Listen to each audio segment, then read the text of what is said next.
Khammam pastor Ajay బాబుని రాత్రి 8:30 గంటలకు సుప్రీంకోర్టు గైడ్ లైన్స్ ప్రకారం 41A నోటీసు ఇవ్వకుండా ఎత్తుకెళ్లారట. వెంటనే నాకు మెసేజ్ వస్తే ఒక ఎస్పీతో మాట్లాడి అక్కడ ఉన్న పోలీస్ సర్కిల్ ఇన్స్పెక్టర్తో మెసేజ్ పెట్టి ఆయన ఫోన్ ఆన్సర్ చేయకపోతే, అలాగే ప్రెసిడెంట్లు ఇతరులతో మాట్లాడితే ఇప్పటి వరకు అజయ్ బాబు ఎక్కడున్నాడో తెలియదు. ఎందుకు అరెస్ట్ చేశారు? అరెస్ట్ చేశారంటున్నారు, చేయలేదంటున్నారు. ఎందుకు చేశారంటే ఆయన అనుచిత వాక్యాలు మాట్లాడారని. ఎవరైనా ఏ దేవతలైనా ఏ దేవుళ్ళైనా ఏ మందిరాలైనా దూషిస్తే నేను దాన్ని ఖండిస్తున్నాను. అయితే ప్రవీణ్ పగడాల గురించి ఆయన మాట్లాడిన విషయాలు చూశారు. ప్రశ్నిస్తున్నాడు, ఇది హత్య, ఇదిగో మా దగ్గర ఇలాంటి రుజువులు ఉన్నాయని. అంటే ప్రశ్నించిన మీరు అరెస్ట్ చేస్తారా? పవన్ కళ్యాణ్ ఘోరమైన రెచ్చగొట్టే మాట్లాడితే రుజువులతో ఒక ప్రపంచ శాంతి దూతగా ఇదే తెలంగాణ పంజాగుట్ట పోలీస్ స్టేషన్కి నేను వెళ్ళి ఎస్ఐ ప్రదీప్కి అక్టోబర్ 7ని కంప్లైంట్ ఇస్తే 6 నెలల తర్వాత కనీసం ఎఫ్ఐఆర్ కూడా అవ్వలేదు.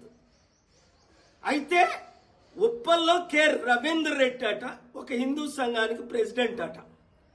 ఆయన ఏప్రిల్ 3 రాత్రి 9 గంటలకి కంప్లైంట్ ఇస్తే అజయ్ బాబు మీద నిమిషాల మీద ఎఫ్ఐఆర్, ఒక రోజులో ఎత్తుకెళ్ళిపోవడం. ఇది ఆర్టికల్ 14 వైలేషన్ కాదా? సమానత్వం ఉందా ఇక్కడ? అంటే రవీందర్ రెడ్డి కంప్లైంట్ ఇస్తే Revanth Reddy home minister CM arrest చేయిస్తారా? రేవంత్ రెడ్డికి తెలియకుండానే ఇది జరిగిందా? వెంటనే ఆ ఎఫ్ఐఆర్ని రిజిస్టర్ చేసిన వాళ్ళని సస్పెండ్ చేయాలా? రేవంత్ రెడ్డికి తెలియకపోతే అరెస్ట్ చేసి ఎత్తుకెళ్లిన పోలీసులందరినీ చట్ట ప్రకారం సస్పెండ్ చేయాలి. లేదు అంటే 72 గంటల్లో నా యాక్షన్ ప్లాన్ ఏదో నేను చూపిస్తాను. 1, 2 ఆయన్ని టార్చర్ చేశారా అజయ్ బాబుని? అది చట్ట విరుద్ధమే. ప్రవీణ్ పగడాల గురించి ఆయన మాట్లాడాడని నోరు మూయించడానికి ప్రయత్నిస్తారా? నా నోరు మూయించడానికి మీరు ప్రయత్నించండి. 4, అక్కడ రాజమండ్రి ఎస్పీ ఇన్వెస్టిగేషన్ అవుతుండగే చట్ట విరుద్ధంగా వీడియోలు ఎలా రిలీజ్ చేస్తాడు? ఇన్వెస్టిగేషన్ కంప్లీట్ అవ్వకుంటే, పోస్ట్ మార్టం రిపోర్ట్ చేయకుంటే, అక్కడ చంద్రబాబు నాయుడు A1 కదా, ఓటుకు నోటు కేసులో ఈయన A2 కదా, వీళ్ళు ప్లాన్ చేసుకుంటున్నారా?